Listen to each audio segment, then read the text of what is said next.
Good morning વિદ્યાર્થી મિત્રો, શ્રી કન્યા પ્રાથમિક વિદ્યાલયમાં આપ સૌનું હાર્દિક સ્વાગત છે. ધોરણ 5 વિષય પર્યાવરણ,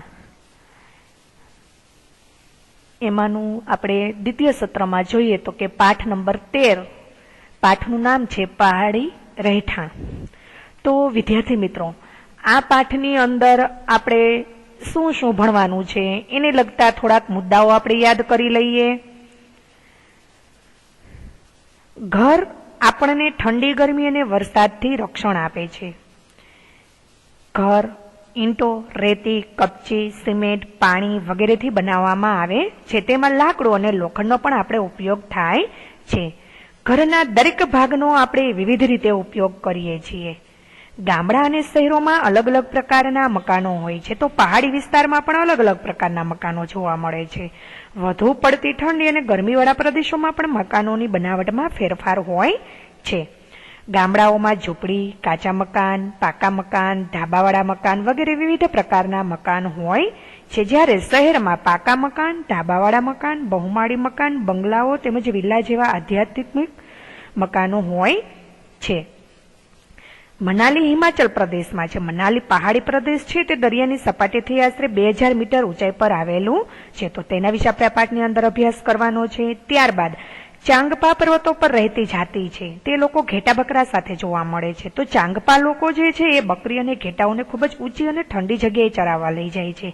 જેમ જગ્યા ઊંચી ને ઠંડી, તેમ બકરીઓના અને ઘેટાઓના વાળ વધુ લાંબા અને સુવાળા હોય છે.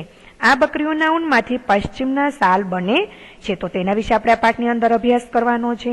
ત્યારબાદ કાશ્મીરમાં ગામડાઓમાં કાપેલા પથ્થરો એકબીજા પર ગોઠવી તેના પર કાદવ લગાવી અને ઘર બનાવવામાં આવે છે, જેમાં લાકડું પણ વપરાય છે. આવા ઘરોમાં છાપરા ઢાળવાળા હોય છે. ત્યાંના પહાડી વિસ્તારોમાં અમુક ભાગમાં ઘર આબોહવાને અનુરૂપ અને ત્યાંના લોકોની જરૂરિયાત મુજબ બનાવેલા હોય છે. તો એના વિશે આપણે આ પાઠની અંદર અભ્યાસ કરવાનો છે. ત્યારબાદ એક મુસાફરની વાત વિશે આપણે અભ્યાસ કરવાનો છે, અને ત્યારબાદ આપણે એક ટાશીના ઘર વિશે, ત્યારબાદ એક ચાંગમ્પા વિશે આપણે અભ્યાસ કરવાનો છે. શ્રીનગર વિશે આપણે અભ્યાસ કરવાનો છે. અને આ પાઠની અંદર કઈ કઈ જગ્યાએ મુસાફરી કરવામાં આવે છે, તો એના વિશે આપણે પાઠની અંદર અભ્યાસ કરવાનો છે. હવે આપણે પાઠની સમજૂતી તરફ જઈએ. એમાં તમને ચિત્રમાં આપેલું છે કે એક મુસાફરની વાત. હવે આપણે જોઈએ કે હું છું ગૌરવ જાની અને આ છે લોનર, મારી મોટરસાયકલ અને મારી મિત્ર. અંગ્રેજીમાં લોનરનો અર્થ થાય છે એકલો રહેવા વાળો, પરંતુ મારી મોટરસાયકલ એકલી નથી, હું દરરોજ તેની સાથે જ રહું છું. અમે બંને જણ મુંબઈની ગીચ અને કોલાહલવાળી શેરીઓ તથા ઊંચી ઊંચી ઇમારતો વચ્ચેથી બહાર નીકળવાની તક શોધતા રહીએ છીએ. અમને આપણા સુંદર દેશના વિવિધ પ્રદેશોમાં ફરવાનો શોખ છે. આજે હું તમને દુનિયાના સૌથી ઊંચાઈ પર આવેલા રસ્તાઓ પર મેં કરેલી મોટરસાયકલ યાત્રાની એક અદ્ભુત વાર્તા સંભળાવીશ. મારી પૂર્વ તૈયારી.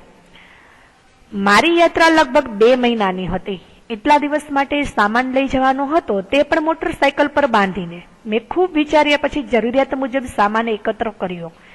રહેવા માટે તંબુ, પાથરવા માટે પ્લાસ્ટિકની શેતરંજી, સુવાનો બિસ્તરો, ગરમ કપડાં અને લાંબા સમય સુધી ખરાબ ન થાય તેવી ખાવાની વસ્તુઓ. આ સિવાય કેમેરો અને પેટ્રોલ ભરવા માટે વધારાના કેન પણ લીધા. હું મુંબઈથી નીકળ્યો તો મહારાષ્ટ્ર, ગુજરાત અને રાજસ્થાનના નાના મોટા શહેરોમાંથી પસાર થઈ અને હું દિલ્હી પહોંચ્યો. મુંબઈથી દિલ્હી સુધી 1400 કિલોમીટર જેટલું અંતર કાપતા 3 દિવસ લાગ્યા. મને આશા હતી કે હું દિલ્હીમાં કંઈક નવું જોવા મળશે મને, પરંતુ દિલ્હી પણ મુંબઈ જેવું જ હતું. આવા એક જ પ્રકારના શહેરો જોઈને હવે હું થાકી ગયો હતો. એક જ પ્રકારના ઘર, સિમેન્ટ, ઈંટો, કાચ અને સ્ટીલથી બનેલા. હવે હું મારી મુસાફરી આગળ વધારવા તરફ જઈ રહ્યો હતો. આવનારા દિવસો વિશે વિચારી હું ખૂબ જ ઉત્સુક હતો. મારા મનમાં કલ્પના હતી કે મને પણ લાકડામાંથી બનેલા ઘર, ઢાળવાળી છત અને બરફથી ઢંકાયેલા ઘર જોવા મળે, જેવું મેં પુસ્તકમાં વાંચેલું બસ એવા જ. દિલ્હીથી ખૂટતો સામાન ભરી હું આગળ વધ્યો. સતત 2 દિવસની મુસાફરી બાદ હું મનાલી પહોંચ્યો. ત્યાંના એ પહાડી પ્રદેશની શુદ્ધ હવાથી મારો થાક ઉતરી ગયો. સાચું કહું તો મારી ખરી મુસાફરી હવે જ શરૂ થવાની હતી. જમ્મુ કાશ્મીર રાજ્યના કેટલાય મુશ્કેલ માર્ગો પરથી પસાર થઈને અમારે લદ્દાખમાં છેક લેહ સુધી જવાનું હતું.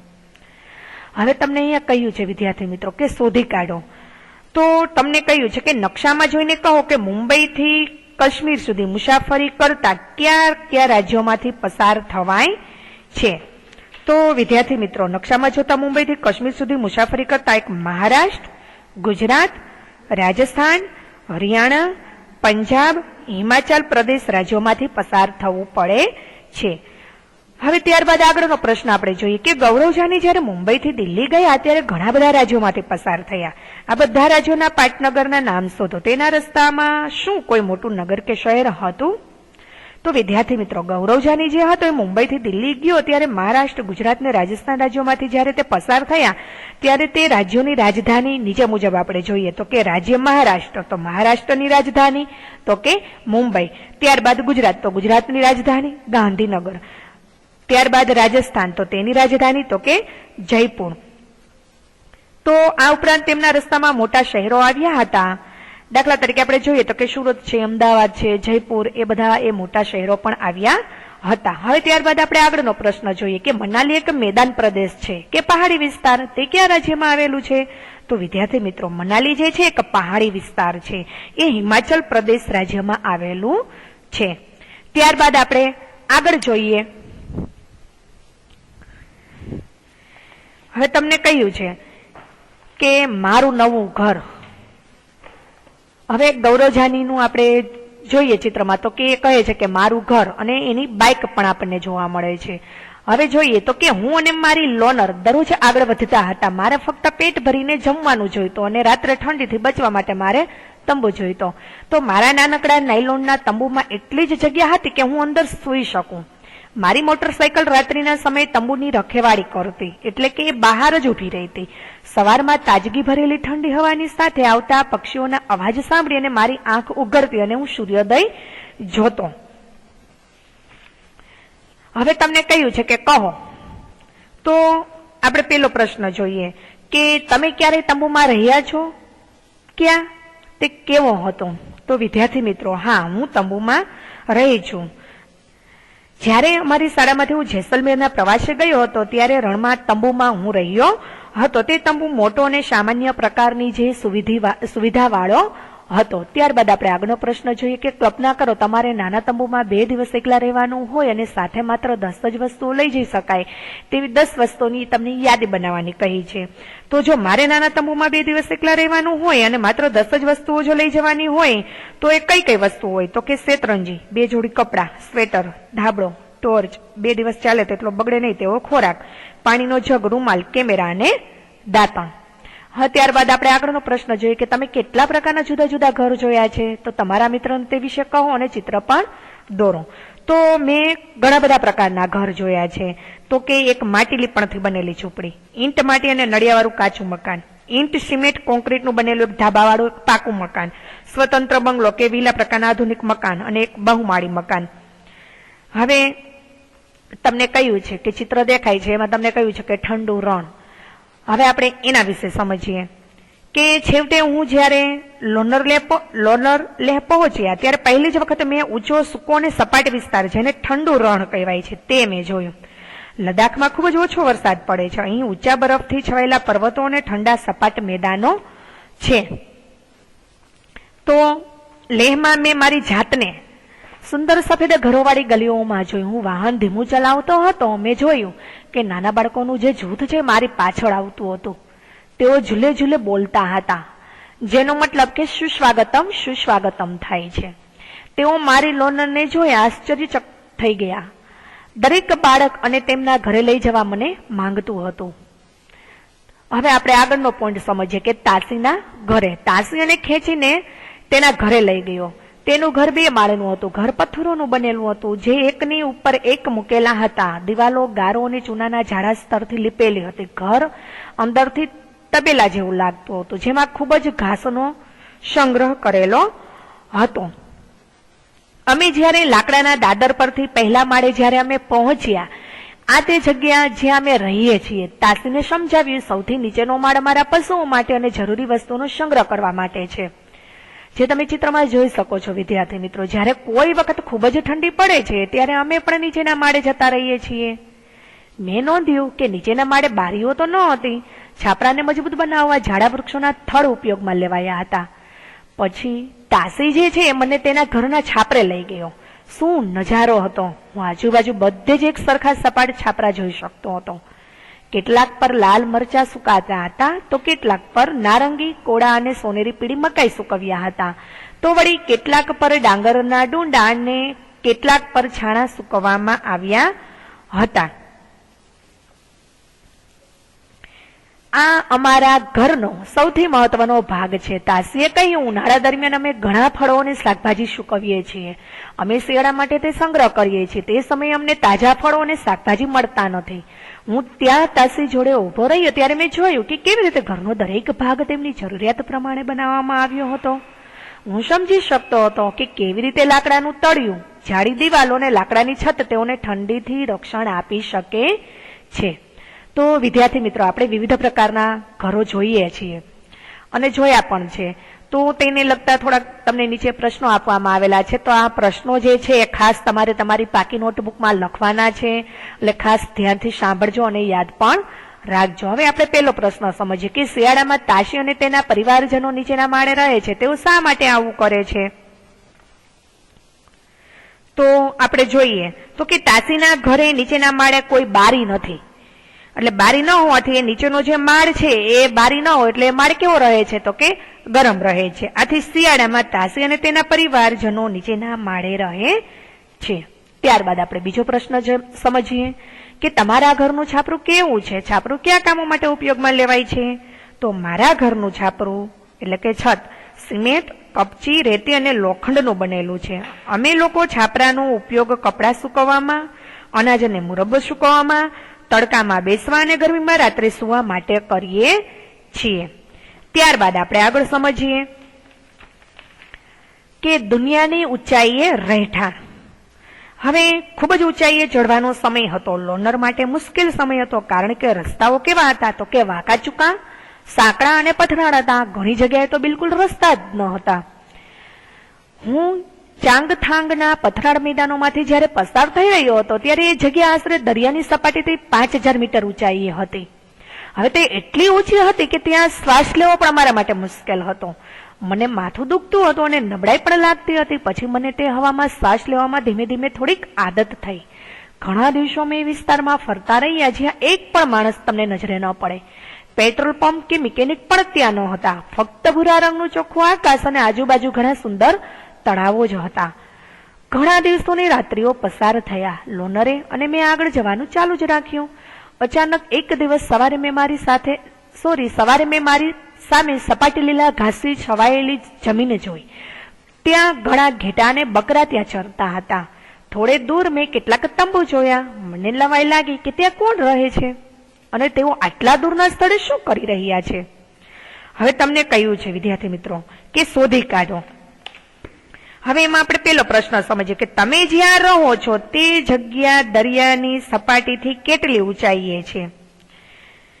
હું અમદાવાદમાં રહું છું. તે લગભગ જે જગ્યા છે એ દરિયાની સપાટીથી 50 મીટરની ઊંચાઈ પર છે.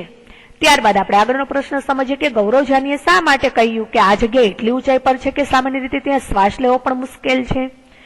હવે વધારે ઊંચાઈ પર હવા પાતળી હોય છે. આ કારણે હવામાં ઓક્સિજનનું જે પ્રમાણ છે એ ઓક્સિજનનું પ્રમાણ ઘટી જાય છે.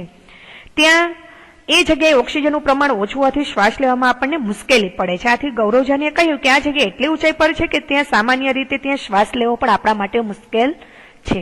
ત્યારબાદ આગળનો પ્રશ્ન આપણે સમજીએ કે તમે ક્યારેય પર્વતીય પ્રદેશમાં ગયા છો? ક્યાં? હા, હું મારા પરિવાર સાથે પર્વતીય પ્રદેશમાં ગયો છું. ક્યાં ગયો હતો? તો કે મનાલી ગયો છું. હવે આગળનો પ્રશ્ન સમજીએ તે દરિયાની સપાટીથી કેટલી ઊંચાઈ પર હતો? તમને ત્યાં શ્વાસ લેવા કોઈ તકલીફ થઈ હતી? મનાલી દરિયાની સપાટીથી લગભગ 2000 મીટરની ઊંચાઈ પર છે. ત્યાં મને રાત્રિના સમયે શ્વાસ લેવામાં થોડીક તકલીફ થઈ હતી. ત્યારબાદ આપણે આગળનો પ્રશ્ન સમજીએ કે તમે ત્યાં ગયા હો તે જગ્યાઓમાંથી સૌથી વધુ ઊંચાઈ કઈ જગ્યા હતી?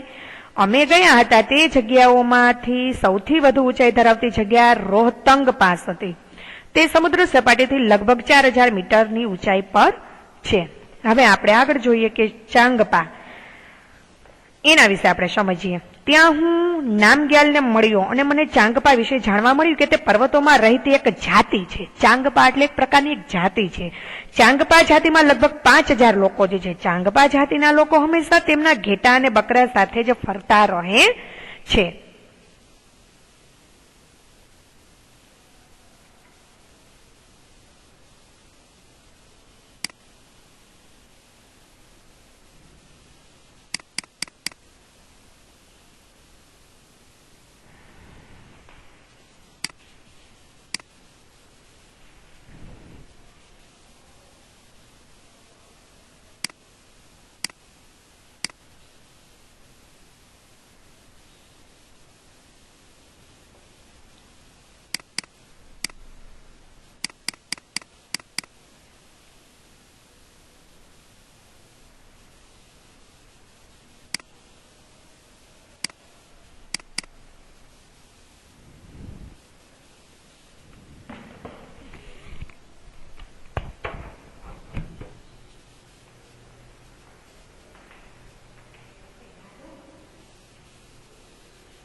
ખબર નહીં આવી ગયું, હું ઉપર કરવા જાતે શું નહીં.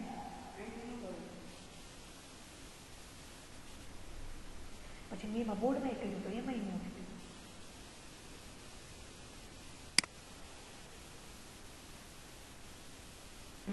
ચાંગપા.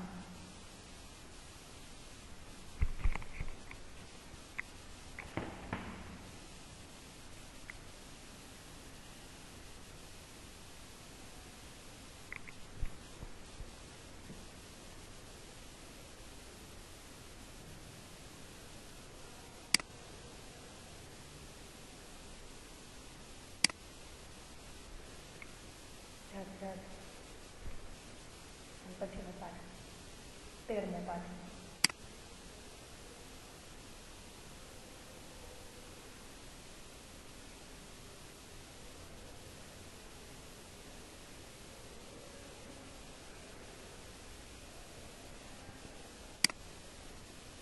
તો 24 પેજ નંબર.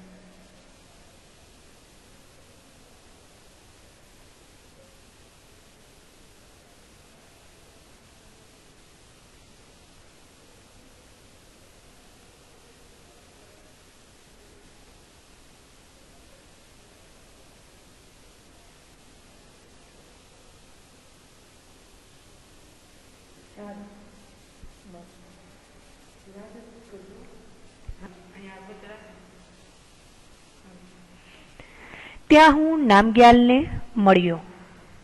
ત્યારબાદ તો કે તેમના દ્વારા તેઓને દૂધ, માંસ, તંબુ બનાવવા, ચામડું તેમજ સ્વેટર અને કોટ બનાવવા માટે ઊન મળે છે. તેઓના ઘેટા જ તેમનો ખજાનો છે. જે કોઈ કુટુંબ પાસે વધારે પશુઓ હોય તે કુટુંબ વધારે ધનવાન અને મહત્વનું ગણાય છે. આ ખાસ બકરીઓમાંથી જ તેમની દુનિયાનું પ્રસિદ્ધ પશ્ચિમા ઊન મળે છે. ચાંગપા તેમની બકરીઓને ખૂબ જ ઊંચી અને ઠંડી જગ્યાએ ચરાવવા લઈ જાય છે.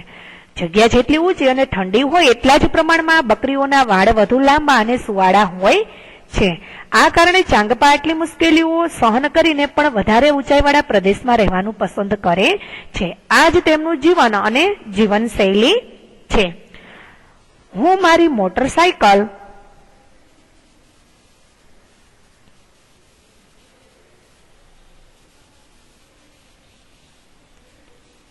હું મારી મોટરસાયકલ પર મારી ખૂબ જ ઓછી વસ્તુઓ લઈ જતો હતો, પરંતુ ચાંગપા તેમની બધી વસ્તુઓ તેમના ઘોડા અને યાંક પર જ લઈ જાય છે. તેમને બધું સમેટતા ફક્ત 1.5 કલાક લાગે અને આગળ ચાલવા લાગે. થોડા જ સમયમાં તેઓ જગ્યા પસંદ કરી તંબુ બાંધી તેમની વસ્તુઓ ગોઠવી દે અને તેમનું ઘર તૈયાર થઈ જાય. નામગ્યાલે મને મોટા શંકુ આકારના તંબુમાં લઈ જઈ કહ્યું, અમારા ઘરમાં તમારું સ્વાગત છે. તેઓ તેમના તંબુને રેબો કહે છે. હવે જે તંબુ છે એ લોકો એને શું કહે છે? તો કે રેબો કહે છે. યાંકના વાળને સાથે વણીને પટ્ટીઓ તૈયાર કરે છે. તે ખૂબ જ મજબૂત અને ગરમ હોય છે, જે તેઓને હવાથી રક્ષણ આપે છે. મેં જોયું તે પટ્ટીઓ મજબૂતાઈથી 9 લાકડીઓ સાથે બાંધેલી હતી. જમીનમાં 2 ફૂટ ઊંડી ખોદવામાં આવી. પછી તંબુ જમીનથી થોડી ઉપર તેની આજુબાજુ બાંધવામાં આવ્યો હતો. હવે આપણે આગળ સમજીએ કે વિશ્વવિખ્યાત પશ્ચિમના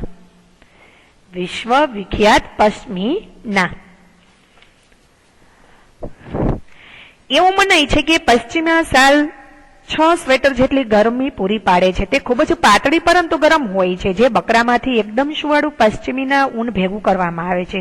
તે ખૂબ જ ઊંચે 5000 મીટર પર જોવા મળે છે. શિયાળામાં અહીં તાપમાન 0 સેલ્સિયસ કરતા નીચું જતું રહે છે. બકરીના શરીર પર ગરમ વાળનું થર હોય છે, જે તેને ખૂબ જ ઠંડી સામે રક્ષણ આપે છે. બકરીઓ ઉનાળામાં તેમના થોડા વાળ ખેરવી નાખે છે. આ વાળ એટલા બારીક હોય છે કે તેમાં 6 વાળ ભેગા કરતા તમારો 1 વાળ થાય. બારીક વાળ મશીનમાં વણી શકાતા નથી અને તેથી કાશ્મીરના વણાટ કામ કરનારા શાલ હાથથી વણે છે. આ લાંબી અને મુશ્કેલ રીત છે. લગભગ 250 કલાકના વણાટ બાદ એક સાદી પશ્ચિમા શાલ તૈયાર થાય છે. અનુમાન કરો કે ભરત ગૂંથણ સાથેની એક શાલ બનાવતા કેટલો સમય લાગે. જેવો અમે તંબુમાં પગ મૂક્યો અને મને સમજાયું કે હું તંબુમાં સીધો ઉભો રહી શકતો હતો. તે મારા તંબુ જેવો નથી. મેં તે પણ જોયું કે રેબો મારા મુંબઈના ફ્લેટના રૂમ જેટલો મોટો છે. તે વચ્ચેથી 2 લાકડાના સ્તંભ દ્વારા ઊંચો રાખવામાં આવ્યો હતો. ત્યાં ચૂલાના ધુમાડાને જવા માટે પણ જગ્યા રાખવામાં આવી હતી. નામગ્યાલે કહ્યું કે આ તંબુની બનાવટ હજારો વર્ષો કરતા વધારે જૂની છે. તંબુ ચાંગપાને ખૂબ જ ઠંડીથી રક્ષણ આપે છે.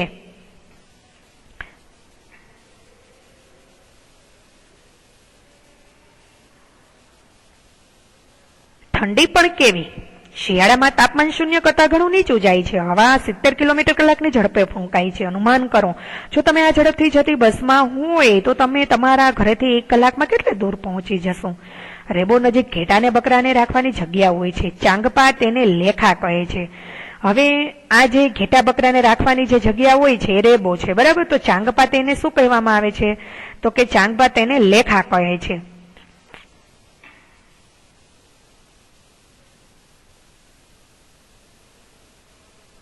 લેખાની જે દિવાલો છે પથ્થરની બનેલી હોય છે. દરેક પરિવારે તેમના પોતાના પ્રાણી પર ખાસ પ્રકારનું ચિહ્ન બનાવે છે. સ્ત્રીઓ અને યુવાન છોકરીઓ પ્રાણીઓ ગણે છે અને તેમને લેખાની બહાર લઈ જાય છે. હવે તમને અહીંયા પહેલો પ્રશ્ન છે કે ચાંગપા માટે તેમના પ્રાણીઓ તેમના જીવનનો મહત્વનો ભાગ છે. શું કોઈ પ્રાણી તમારા જીવનનો ભાગ છે? ઉદાહરણ તરીકે પાલતુ પ્રાણી તરીકે અથવા તો ખેતી કામમાં મદદ માટે. તો આપણે જોઈએ તો કે ચાંગપા જે છે એમના પ્રાણીઓ એટલે કે એનો જીવનનો મહત્વનો ભાગ કયો છે? તો કે હા, એક પ્રાણી છે જે મારા જીવનનો એક મહત્વપૂર્ણ ભાગ છે. તે છે મારો પાળેલો કૂતરો. તેનું નામ મેં શાન રાખ્યું છે. તે અમારા ઘરની રખેવાળી કરે છે. તે અજાણી વ્યક્તિને જોઈને ભસે છે. આથી રાત્રે ચોર કે અજાણી વ્યક્તિ અમારા ઘરે આવતા ડરે છે. તે મને ખૂબ ગમે છે. હું તેને ફરવા પણ લઈ જાઉં છું. હું તેની ખાસ કાળજી પણ લઉં છું. આમ તે મારા માટે મહત્વનું ખૂબ જ સારું એવું પ્રાણી છે. હવે આગળનો પ્રશ્ન આપણે સમજીએ કે જુદા જુદા પ્રાણીઓ તમારા જીવન સાથે કેવી રીતે સંકળાયેલા છે. 5 ઉદાહરણ આપો. હવે દાખલા તરીકે કે કૂતરો, તો કે કૂતરો માણસનો વફાદાર સાથી છે. તે આપણા ઘરની રખેવાળી કરે છે. તેવી જ રીતના ગાય આપણને દૂધ આપે છે. તો ગાય ધાર્મિક રીતે પણ મહત્વનું પ્રાણી છે. તેવી જ રીતના ભેંસ પણ માણસ માટે દૂધનો એક મહત્વપૂર્ણ સ્ત્રોત છે. એટલે કે દૂધમાંથી દહીં, છાશ, માખણ અને ઘી મળે છે. ત્યારબાદ બળદ, તો બળદ છે એ ખેતી માટે આપણને ઉપયોગી પ્રાણી છે. ત્યારબાદ ઘેટું આપણને ઊન પણ આપે છે. અને ઊનમાંથી આપણે ગરમ કપડાં અને આપણે ઠંડીથી બચવા માટે આપણે ગરમ કપડાનો ઉપયોગ કરીએ છીએ. ત્યારબાદ આગળનો પ્રશ્ન સમજીએ કે શું ઘેટા અને બકરાને તેમની પોતાની રૂવાટીની જરૂર પડે છે? ચર્ચા કરો. હા, ઠંડીથી બચવા ઘેટા અને બકરાને તેમની પોતાની રૂવાટીની જરૂર પડે છે. ઘેટા અને બકરાને કુદરતી રીતે જ રૂવાટી હોય છે. આ રૂવાટી તેમને ઠંડી સામે શું આપે છે? તો કે રક્ષણ આપે છે. હવે તમને વિદ્યાર્થી મિત્રો અહીં કહ્યું છે કે શોધી કાઢો. તમે વાંચ્યું છે કે ચાંગથાંગના તાપમાન 0 સેલ્સિયસ કરતા પણ નીચું જતું રહે છે. ટીવીમાં આવતા સમાચારમાં ભારતના શહેરોનો અથવા બહારના દેશો જ્યાં તાપમાન 0 સેલ્સિયસ કરતા નીચું જતું હોય છે તે શોધો. તમે કયા મહિનામાં આ જોવાની ઈચ્છા રાખો છો? તો ટીવીમાં આવતા સમાચારમાં ભારતમાં શિમલા, મનાલી, શ્રીનગર, લડાખ, રોહતક પાસ, લેહ વગેરે શહેરોમાં તાપમાન 0 સેલ્સિયસ કરતા નીચું જતું હોય છે.